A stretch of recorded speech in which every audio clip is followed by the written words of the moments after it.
Meski terkesan kumuh dan kotor, barang bekas punya nilai jual tinggi. Malah ada banyak kisah sukses usaha pengepul barang bekas atau rosok yang kaya raya. Daya beli masyarakat yang tinggi membuat permintaan terhadap barang juga tinggi. Makin sering orang belanja barang menimbulkan masalah baru, yaitu barang-barang tidak terpakai. Masalah baru tersebut rupanya bisa jadi peluang, yaitu memulai usaha pengepul barang bekas. Barang bekas atau rosokan tidak lagi identik dengan sesuatu yang kotor. Nyatanya banyak orang yang hidup dari barang bekas. Bahkan kehidupannya berkecukupan dari menjual barang bekas. Menarik bukan? Dari barang bekas yang dianggap sebelah mata berpotensi mendatangkan cuan. Barang bekas punya konsumen tersendiri. Barang bekas yang masih layak pakai banyak diincar oleh konsumen pribadi. Kertas, plastik, botol bekas, dan barang lain bisa disetorkan ke pabrik untuk didaur ulang. Pengepul adalah perantara antara pemulung dan pembeli. Ya, bisnis pengepul barang bekas memang melibatkan pemulung. Merekalah yang bekerja di lapangan untuk mendapatkan barang bekas layak jual. Barang yang diambil oleh pemulung kemudian disetorkan ke pengepul. Nah, dari pengepul inilah yang kemudian dikumpulkan dan dijual ke pembeli. Pembelinya beragam. Buku bekas bisa dijual ke lapak buku bekas. Kertas bisa diolah kembali menjadi kertas baru atau barang kerajinan lainnya. Botol plastik bisa dilebur dan diolah kembali menjadi barang-barang perabot plastik seperti meja, kursi, dan lain-lain. Kamu tertarik untuk memulai usaha pengepul barang bekas atau rongsok? Jika iya, simak ulasan video berikut ini. Usaha pengepul barang bekas rongsok bisa dibilang unik. Usaha tersebut berpotensi untuk menghasilkan pendapatan yang solid dan menarik. Jika kamu ingin memulai usaha barang bekas, artinya kamu harus terjun langsung dan menghabiskan banyak waktu dalam prosesnya, termasuk bagaimana cara menyimpan barang dalam jumlah besar, mendapatkan pelanggan, dan tentu saja mempromosikan usaha pengepul barang bekas. Ketika memulai usaha, jangan pernah ada kata coba-coba, sebab dalam pelaksanaannya kamu cenderung tidak serius karena hanya coba-coba. Dalam usaha barang bekas ada 3 profesi yang dikenal. Pertama, pemilik rongsok, yaitu orang yang memiliki barang bekas. Bisa dibilang peran inilah yang mencari barang dan tangan pertama untuk disetorkan ke pengepul. Kedua, pengumpul rosok. Nah, biasanya mereka akan berkeliling ke rumah-rumah untuk mendapatkan barang bekas. Si pemilik rumah bisa menjual barang bekas miliknya, namun ada juga yang memberikan secara cuma-cuma.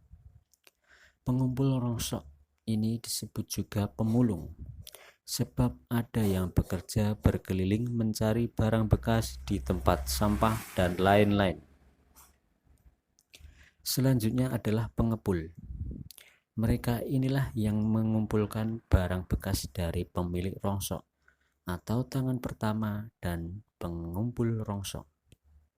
Dari gambaran di atas, kamu mungkin sudah paham profesi mana yang punya penghasilan tinggi. Jika kamu fokus sebagai pengepul barang bekas, berikut ini cara memulai usaha pengepul barang bekas. Belajar dari pendahulu. Jika kamu buta sama sekali dengan barang rosok, sebelum memulai usaha pengepul barang bekas, sebaiknya belajar terlebih dahulu. Kamu bisa belajar pada mentor yang tidak lain adalah pengusaha rosok yang sudah malang melintang jadi pengepul. Kamu bisa belajar bagaimana cara mendapatkan barang konsumen dan cara bernegosiasi dengan calon pembeli. Memilih jenis barang. Kamu wajib tahu caranya membedakan dan memilih jenis barang bekas. Barang yang sudah dipilah berdasarkan jenisnya akan lebih mudah dijual. Adapun jenis barang bekas yang dikenal, pertama, barang bekas layak pakai seperti tas, pakaian, kerudung, buku bekas, rongsok elektronik, dan lain-lain. Kedua, barang bekas yang siap didaur ulang, misalnya kardus bekas, botol bekas, plastik, besi, kaleng, dan lain-lain. Setelah dipisahkan berdasarkan kategorinya, tugasmu selanjutnya adalah membersihkan barang bekas tersebut. Pabrik pengolahan plastik atau daur ulang bahan lainnya menginginkan barang bekas yang bersih, sehingga pengolahannya lebih mudah. Jangan lupa, kelompokkan plastik berdasarkan jenis. Selain lebih rapi, juga lebih menarik minat konsumen untuk membeli barang bekas. Menyiapkan tempat penampungan.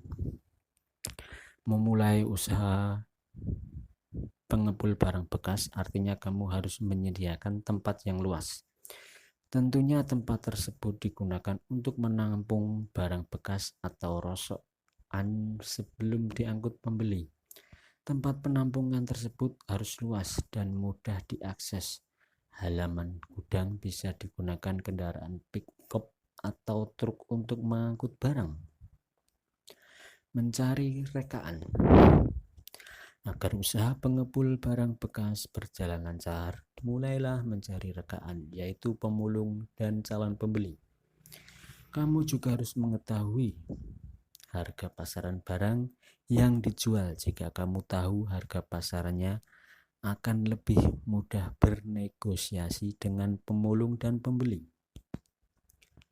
Promosi. Usaha pengepul barang bekas memerlukan promosi juga loh. Kamu bisa mempromosikan usaha ini ke orang-orang terdekat, misal teman, saudara, keluarga, dan lain-lain.